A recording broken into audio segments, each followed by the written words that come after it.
I literally felt like a knife was just ripping through it. Another thought, you mentioned some of the difficult times you've had, breaking bones, still going in the game, but out of all your experiences, maybe it's that experience, but out of all the experiences you've had, is there, not everything goes well all the time, but is there any adversity or anything in particular that you had to overcome or you went through that really helped you develop into the coach that you are today?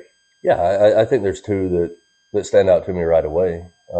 One back in 2012, at the end of the season in 2012, I was playing in Rome, Italy, and I popped my AC joint in my throwing shoulder. And the next season, like I went out throwing in preseason, and I just kept feeling really, really bad pain in my throwing elbow. And I mean, it was severe. I literally felt like a knife was just ripping through it anytime I would even try to pick up a plate of food or throw or do anything. And ended up playing this entire season with the worst pain I've ever felt. I couldn't pick up my tablet with my arm. I just had no strength, and I wouldn't practice through the entire week. But then I'd play on game day, and we ended up going 12-0, winning the championship in Finland.